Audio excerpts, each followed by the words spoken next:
आकाशवाणी गोरखपुर से प्रादेशिक समाचार।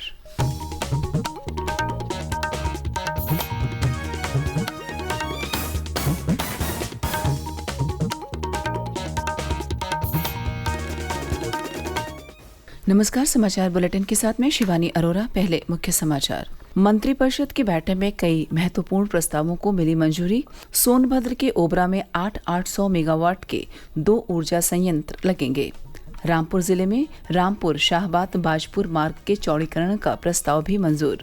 मुख्यमंत्री योगी आदित्यनाथ ने अगले 3 माह में सेफ सिटी परियोजना के पहले चरण का कार्य पूरा करने का दिया निर्देश। प्रदेश और पहाड़ी राज्यों में हो रही वर्षा से पश्चिमी उत्तर प्रदेश में कई प्रमुख नदियों का जल स्तर बढ़ा और गाजियाबाद में दिल्ली मेरठ एक्सप्रेसवे पर भीषण सड़क हादसे में 6 लोगों की मौत। अब समाचार विस्तार से। मुख्यमंत्री योगी आदित्यनाथ की अध्यक्षता में कल लखनऊ के लोक भवन में मंत्रिपरिषद की बैठक में कई महत्वपूर्ण प्रस्तावों को मंजूरी दी गई। प्रदेश सरकार के ऊर्जा मंत्री A.K. शर्मा ने प्रेस वार्ता में कैबिनेट बैठक में हुए फैसलों की जानकारी देते हुए बताया कि मंत्रिपरिषद में सोनभद्र जिले के ओबरा में 800 मेगावाट के 2 ऊर्जा संयंत्र लगाने के प्रस्तावों को मंजूर कर लिया है। इन्हें ओबरा डी के नाम से जाना जाएगा। ये राज्य के पहले ultra super critical power plant होंगे। उन्होंने कहा कि इन ऊर्जा संयंत्रों के निर्माण पर लगभग 18,000 करोड़ रुपए की लागत आएगी। इनमें से पहला संयंत्र 50 महीने और दूसरा 56 महीने में बनकर तैयार हो जाएगा। श्री शर्मा ने कहा कि प्रौद्योगिकी की दृष्टि से ये ऊर्जा संयंत्र प्रदेश में स्थापित अब तक के सबसे आधुनिक पावर प्लांट होंगे। उन्होंने इन ऊर्जा संयंत्रों की स्थापना को प्रदेश सरकार का ऐतिहासिक और बड़ा फैसला बताते हुए कहा कि प्रदेश में इस समय कोयला आधारित ऊर्जा संयंत्रों से बिजली उत्पादन की कुल क्षमता लगभग 7,000 मेगावाट है। उन्होंने कहा कि 1,600 मेगावाट के ये संयंत्र बन जाने से राज्य में बिजली उत्पादन में बढ़ोतरी होगी और लोगों को अधिक और सस्ती बिजली मिल सकेगी। उन्होंने कहा कि प्रदेश में बिजली की लगातार बढ़ रही मांग को पूरा करने में भी ये ऊर्जा संयंत्र सहायक साबित होंगे। इसके अलावा मंत्रिपरिषद ने रामपुर जिले में रामपुर शाहबाद बाजपुर मार्ग पर 57.5 किलोमीटर से अधिक के सड़क मार्ग के चौड़ीकरण और सुंदरीकरण के प्रस्ताव को मंजूरी दे दी है। इस पर 20,536 लाख रुपए से अधिक खर्च होंगे। कृषि मंत्री सूर्य प्रताप शाही ने बताया है कि कैबिनेट ने मिर्जापुर में मां विंध्यवासिनी कॉरिडोर के विस्तारीकरण और सुंदरीकरण योजना के तहत पार्सल 1 से 5 में जन सुविधा के निर्माण के लिए अतिरिक्त भूमि अधिग्रहण और निर्मित भवनों के ध्वस्तीकरण तथा मलबा निस्तारण का प्रस्ताव भी मंजूर कर लिया है। इस पर 63 लाख रुपए से अधिक खर्च होंगे। कैबिनेट ने चित्रकूट में रानीपुर टाइगर रिजर्व के पास पर्यटन विकास के लिए भूमि अधिग्रहण का प्रस्ताव भी मंजूर कर लिया है। इसके अलावा केंद्र सरकार द्वारा मिशन वात्सल्य योजना के नए दिशा निर्देशों को अंगीकार करने के प्रस्ताव को भी मंत्रिपरिषद ने स्वीकृति दे दी है।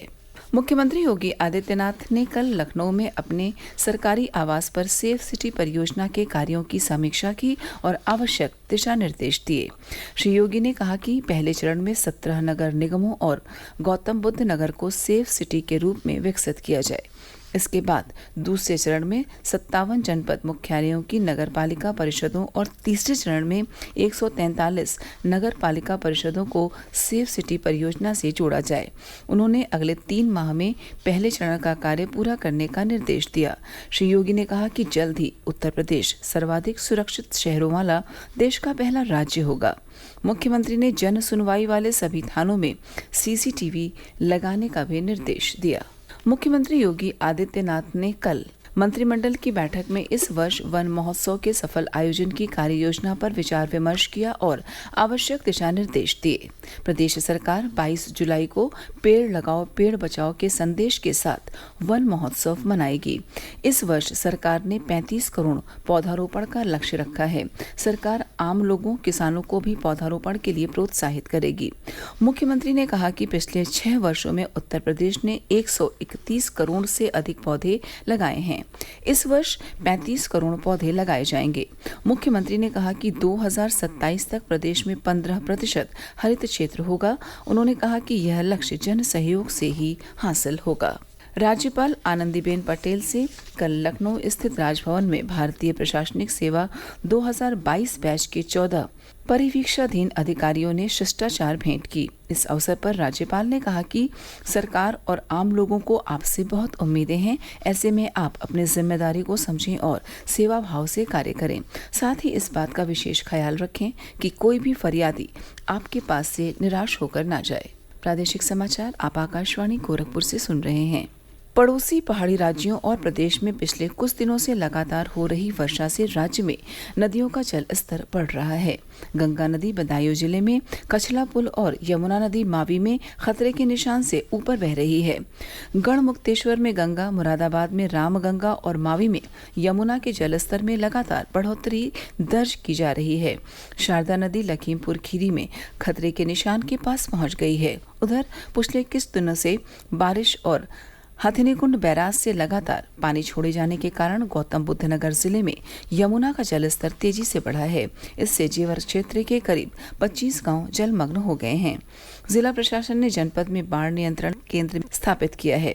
इसका फोन नंबर है 01202974 और आपदा लिपिक का नंबर है 9811363725। उधर पिछले 2 दिनों के दौरान कई जिलों में सामान्य से अधिक वर्षा हुई। इनमें मेरठ, एटा, मुजफ्फरनगर, सहारनपुर, बागपत, फिरोजाबाद, बिजनौर, बदायूं, औरैया, इटावा, रामपुर, बरेली, आगरा, बाराबंकी, मुरादाबाद, फर्रुखाबाद, कासगंज, लखनऊ, संभल और अलीगढ़ शामिल हैं। प्रदेश में 1 जून तक औसत सामान्य से अधिक वर्षा हुई है। वहीं मौसम विभाग ने अगले 2 दिनों के दौरान प्रदेश में अनेक स्थानों पर हल्की से मध्यम वर्षा जारी रहने की संभावना जताई है। कुछ स्थानों पर तेज वर्षा भी हो सकती है। बिजनौर, मुरादाबाद और आसपास के क्षेत्रों में आज अत्यधिक तेज वर्षा होने का रेड अलर्ट जारी किया गया है। वहीं अमरोहा, संभल, रामपुर, बरेली, पीलीभीत, बदायूं और आसपास के इलाकों में तेज वर्षा का ऑरेंज अलर्ट जारी किया गया है। पूर्वी उत्तर प्रदेश में भी कई स्थानों पर आज वर्षा होने का अनुमान है। सीबीआई ने गोंडा जिले के डाकघर बड़गांव के पोस्टमास्टर को 12,500 रुपए की रिश्वत लेते हुए गिरफ्तार किया है। सीबीआई ने एक शिकायत के आधार पर यह कार्रवाई की। पोस्टमास्टर पर 50,000 रुपए की एनएससी के परिपक्व हो जाने पर 10,000 रुपए की रिश्वत मांगने का आरोप था। बाद में रिश्वत की यह राशि बढ़ाकर 12,500 रुपए कर दी गई। आरोपी के परिसर की तलाशी में सीबीआई टीम ने 7 लाख रुपए की नकदी के अतिरिक्त अन्य दस्तावेज भी बरामद किए। आरोपी पोस्टमास्टर को 20 जुलाई तक के लिए न्यायिक हिरासत में भेजा गया है। गाजियाबाद में कल सुबह एक भीषण सड़क हादसे में 6 लोगों की मौत हो गई। दुर्घटना दिल्ली मेरठ एक्सप्रेसवे पर क्रॉसिंग रिपब्लिक इलाके में सुबह करीब 7 बजे उस समय हुई जब गलत दिशा से आ रही एक स्कूल बस तेज रफ्तार कार से भिड़ गई। टक्कर इतनी जोरदार थी कि कार के परखच्चे उड़ गए। मृतक मेरठ जिले के मवाना थाना क्षेत्र के धनपुर गांव के रहने वाले थे और परिवार के साथ खाटू श्याम के दर्शन के लिए जा रहे थे। हादसे के समय बस में बच्चे सवार नहीं थे। गोरखपुर से लखनऊ जा रही वंदे भारत एक्सप्रेस पर कल अयोध्या के रौनाही सोनावहल के पास कुछ लोगों ने पत्थरबाजी की। पुलिस ने मामले में 3 लोगों को गिरफ्तार किया है। वरिष्ठ पुलिस अधीक्षक राजकरण नायक ने कहा कि गिरफ्तार किए गए आरोपियों ने बताया है कि कुछ दिन पहले उनकी 6 बकरियां ट्रेन की चपेट में आ गई थीं। इससे क्षुब्ध होकर उन्होंने इस घटना को अंजाम दिया। और अंत में इस बुलेटिन के मुख्य समाचार एक बार फिर। मंत्रिपरिषद की बैठक में कई महत्वपूर्ण प्रस्तावों को मिली मंजूरी। सोनभद्र के ओबरा में 800 मेगावाट के 2 ऊर्जा संयंत्र लगेंगे। रामपुर जिले में रामपुर शाहबाद बाजपुर मार्ग के चौड़ीकरण का प्रस्ताव भी मंजूर। मुख्यमंत्री योगी आदित्यनाथ ने अगले 3 माह में सेफ सिटी परियोजना के पहले चरण का कार्य पूरा करने का दिया निर्देश। प्रदेश और पहाड़ी राज्यों में हो रही वर्षा से पश्चिमी उत्तर प्रदेश में कई प्रमुख नदियों का जल स्तर बढ़ा। और गाजियाबाद में दिल्ली मेरठ एक्सप्रेसवे पर भीषण सड़क हादसे में 6 लोगों की मौत। इसी के साथ प्रादेशिक समाचार समाप्त हुए। नमस्कार।